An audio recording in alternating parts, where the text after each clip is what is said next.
What? It's time now for My Two Favorite Librarians. Brought to you by Copper Tree Boutique in Dales Grand Market, located in beautiful, historic downtown Amherst.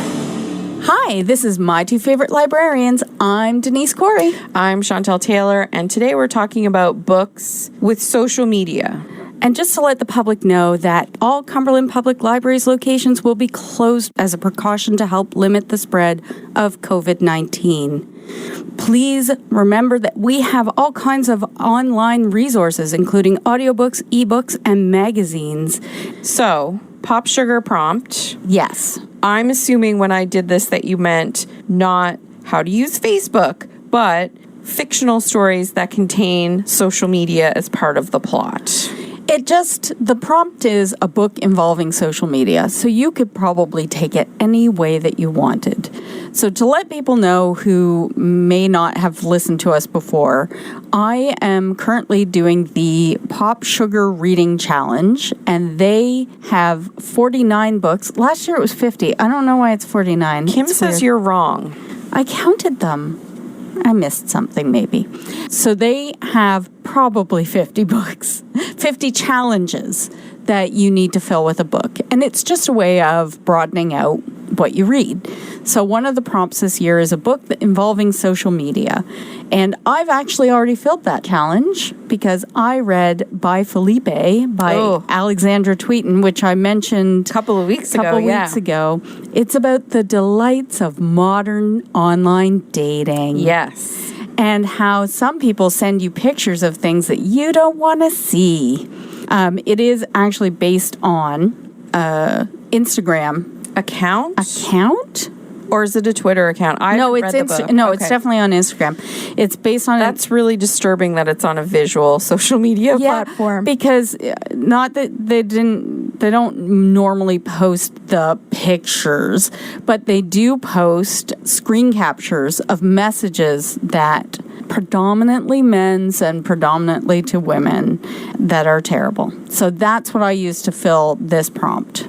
But there are a ton of books that involve social media, and they involve them in a number of ways. There's fiction, there's books about how to do it, how to run it, how to make a business of it. So I don't know if you have more things that you... I mostly went fiction. Okay, well, let's go fiction. So last summer for my book club, we read Y-O-U, by Carolyn Kepnes, which is Social Media Gone Wrong. So it's about Joe, who's in love with this girl, and I can't remember what her name is. And he basically uses social media to stalk her and to find out everything he can about her. He figures out where she lives based on photographs that she's posted online. He gets to know her friends, and he basically insinuates himself, is that the word that I'm looking for? Into her social group. Into her life. So it's very popular. Second season of the book is now on Netflix. I mean, they've gone beyond the book, but it was very popular. I didn't love this book, but it is a big one out there if you're looking for something. And the person who stars in You as the stalker, yes, was also in Gossip Girl, another book about series about social media. And it's a really early book series about social media because in it, Gossip Girl would reveal through a blog. How old school?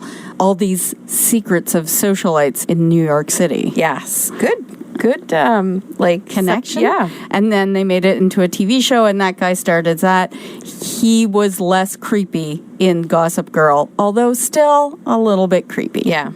On your Goodbye Felipe, The Right Swipe by Alicia Ra is about a woman who revolutionized, I can't say that word. It's not working today. Greatly improves upon the romance dating app. Mm-hmm. But, of course, doesn't... so is Tinder the one that you swipe? Yes. Swipe right. So it's like a Tinder-esque. I think a lot of dating apps are now emulating the Tinder swipe right kind of... So in her business, she's very good at, helping people with their dating lives, but her dating life is terrible. And so she has 3 rules. And rule number 1 is nude pics by invitation only. Number 2 is if someone stands you up or ghosts you, block them with extreme prejudice. And number 3 is protect your heart. So I love Alicia Raw. She wrote... Doesn't she usually write erotica? No, she's moved into contemporary fiction. Her last series, the Forgotten Heart series, she has written erotica in the past. Erotica. Yes. Okay, so that's why I was thinking that. All right. Penny Reid had another book out called The Hooker and the Hermit. And the hooker is a rugby position. And so it's this sort of rugby player who's been suspended from his team because he has a little bit of a PR problem. And the hermit, our heroine, is like a social media expert. And she works for a PR company, but she's also like a Gossip Girl character who he's having these back and forths with. And she's a little bit more snarky when she's undercover. And she says like things that she would not say to his face. So those are some adult ones. I also have some kid ones. Do you want to debate one? Sure. Have you read The Woman in the Window? No. So The Woman in the Window is a domestic noir, I think is what they call the genre. Did they just make this into a movie with Julianne Moore? I don't know if Julianne Moore is in it, but they did just make it into a movie. It looks a little bit like Rear Window, Alfred Hitchcock's Rear Window. It is. So the woman, well, she's not confined to her home because of a broken leg. She has agoraphobia. She has agoraphobia, but she spends a lot of time connecting with the outside world online. So would you consider that a book about social media? I would, because I think that technology is allowing her to reach out and have relationships without actually leaving her house. Yes, and order food and groceries. Yeah, because those would be apps. Those would be social media things. Yes, she has like boxes or technology things. Boxes of alcohol delivered to her. As you would if you were stuck in your house all the time. Okay, so what do you have for kids? Well, there is a really fantastic one that I'm hoping is in the delivery for me today. It's called One of Us is Lying by Karen McManus. And so the premise is 5 kids go into detention together. It's 5 different kinds of kids from the school. So it's like the football player. The Breakfast Club. Yes, it's the Breakfast Club meets like, I don't know, some sort of mystery. They had the Breakfast Club meet something else and I can't remember. So one of them is like, again, the gossip girl of the school, and he ends up dead. And they have to solve this mystery because they're all the suspects. What kind of school is this? I don't know. I haven't read the book yet. But it was a hugely popular book. And the more I read about it, the more I'm like, you know what? Because I was like, I don't want to read this. I don't want to read this. And then I was like, no, I really do. It sounds like a really good mystery. There's a follow-up book that's just come out this year, and I can't think of what the title of it is. But it's a bit like I Know What You Did Last Summer, but yeah, The Breakfast Club. Yeah, except The Breakfast Club, they did not have social media. No, they did not. They were not able to text. Bender would have been in such a better position if they could have texted him and told him the principal was coming. Yes. Another one that's a little less murdery is called Tweet Cute by Emma Lord. And basically, it's about the main female character. Her family owns this restaurant chain, which has just been franchised and it's doing really well. And she's kind of behind the scenes, a social media person, and people don't realize it. And she has like, it's kind of enemies to, and it's teen books, so they're not really lovers, but they don't like each other.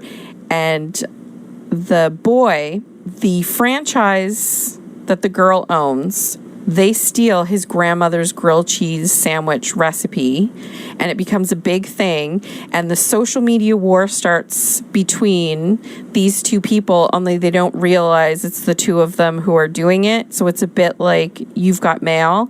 And then, of course, they fall in love with each other. Oh. So, yeah, it's a juvenile book. There's no raciness in it. It's like a YA book, I think. What are you reading right now? So currently, I'm actually reading a young adult book. Jenny Hahn's To All the Boys I've Loved Before, which is on Netflix. And I just watched the Netflix version and I loved it, so I grabbed the book. The book is a little bit different, but I'm enjoying it nonetheless. The sequel, P.S. I Still Love You. Thank you. Just got released on Valentine's Day. Oh, I should make you watch it. It's adorable. You'll hate it. I am reading a book that you would never pick up and read in 100 million years. Zombie book? It's called Zone 1 by Colson Whitehead, and it is set after the zombie apocalypse. Mark Spitz is a sweeper. So Mark Spitz, the Olympic athlete? No, this is his nom de guerre. It's the name that his crew has given him. I don't know if we ever find out what his real name is. Oh, okay. So he's a sweeper, which is a sort of a cleaning crew that was sent in after the army has cleared out most of the living dead. And the sweeper crews just go into buildings and clear out like the leftover zombies. And so it's a glimpse of his life before and a glimpse of what they're calling the last night, which is the last night before it tipped and the zombies really took over. And then now what life is like and what they're trying to do. Zone 1 is a section of Manhattan that the American government, which is now headquartered in Buffalo, this zone in Manhattan they're trying to make habitable again. It's really interesting because there's like corporate sponsorship, and it's, as society starts to rejuvenate, the division of classes, the corporate sponsorship, how regular people are dealing with this catastrophe. It's a really interesting take on the zombie book. I'm having an anxiety attack just listening to this book. I know that you will never, ever read it. Yes. But Colson Whitehead, you may think his name is familiar because his book, Underground Railroad, was selected as an Oprah Book Club pick. So it was quite a big deal. But this was published before that one. And just a reminder, all Cumberland Public Libraries locations will be closed as a precaution to help limit the spread of COVID-19. I don't know what we're talking about next week. Next week, I believe, is another Pop Sugar Challenge. This is 3 weeks in a row. We are going to be judging books by their titles. I don't know that that's a Pop Sugar reading challenge. Lies. I think I might have just put that in just so I could talk about funny book titles. Lies. All right, we'll see you next week. Bye. My 2 favorite librarians. Brought to you by Copper Tree Boutique in Dales Grand Market, located in beautiful, historic downtown Amherst.